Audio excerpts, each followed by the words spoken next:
ministre. La parole est à Madame Alexandra Martin pour le groupe Les Républicains.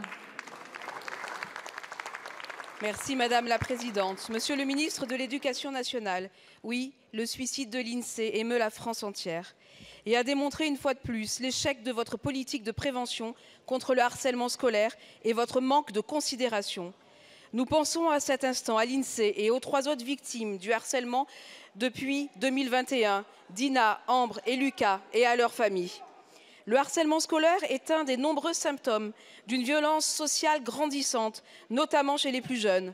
Partout, elle doit être combattue avec force. En dépit de l'adoption de la loi visant à combattre le harcèlement et le cyberharcèlement, la tendance ne faiblit pas.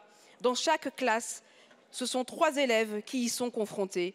Les répercussions sont colossales. Échec scolaire, désocialisation et pour 61% d'entre eux, pensée suicidaire. Les harcèlements des 4 jeunes victimes étaient pourtant connus. Encore aujourd'hui, les familles se sentent désespérément seules, comme depuis le début de leurs alertes. Le programme de prévention phare s'avère impuissant, Madame la Première ministre. Pire, absent dans de nombreux établissements, vous ne reconnaissez pas à l'ensemble des élèves de la République le droit d'étudier dans un environnement protégé, de vivre en sécurité. Alors, Aurore Bergé, qui aurait dû les protéger? D'abord la puissance publique. Quand responsabiliserez-vous enfin les auteurs et leurs parents, comme je l'appelle de mes vœux en matière de délinquance des mineurs?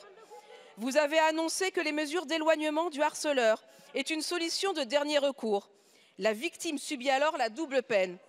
Responsabiliser, c'est faire prendre conscience au harceleur de son délit. C'est à lui qu'il revient de quitter l'établissement, pas à la victime. Quant à la communauté éducative, quand sera-t-elle formée pour ne plus considérer le harcèlement scolaire comme une affaire d'enfants? Quand sommerez-vous les réseaux sociaux d'agir? Quand prendrez-vous les mesures pour garantir le droit inaliénable d'étudier en sécurité? Merci beaucoup, ma chère collègue. La parole est à Monsieur Pape Ndiaye, ministre de l'Éducation nationale et de la jeunesse. Merci Madame la Présidente, Mesdames et Messieurs les députés, Madame la députée Alexandra Martin.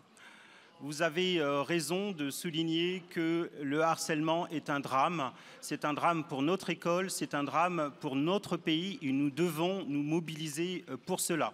C'est ce que le ministère de l'Éducation nationale fait depuis 2019, d'abord de manière expérimentale dans 6 académies. Le programme auquel vous faites allusion a été étendu à l'ensemble des académies pour les écoles et les collèges à la rentrée 2022 et le sera pour les lycées à la rentrée 2023. Est-ce que la situation est satisfaisante? Est-ce que le programme s'est déployé partout de manière homogène? La réponse est non. Nous avons du chemin à faire. Je l'ai dit, je l'ai répété, je veux bien vous le dire une nouvelle fois. C'est un travail patient, c'est un travail qui demande de la mobilisation, c'est un travail qui demande des moyens et nous sommes et nous faisons des questions de harcèlement une priorité. D'abord par les enquêtes administratives qui sont diligentées par l'inspection générale. Des sanctions, s'il y a lieu, pourront être prises. Nous le verrons. Un certain nombre d'enquêtes sont en cours. Ensuite, par l'extension des programmes de prévention, de détection et de prise en charge, ça veut dire notamment la formation des personnels, également des moyens supplémentaires pour les numéros 3018 et 3020 qui recueillent une grande audience, un référent rémunéré dans chaque collège à partir de la rentrée pour ne s'occuper que des questions de harcèlement, les dépôts des plaintes suivant en cela la loi Balanant qui seront systématisés dès la nouvelle d'un harcèlement avéré ou suspect, le déplacement de l'élève harceleur dans le premier degré. Jusqu'à présent, ça n'était pas possible. J'ai signé le décret qui est actuellement au Conseil d'État, la formation des personnels et enfin la mobilisation générale contre le cyberharcèlement. Voilà la réponse.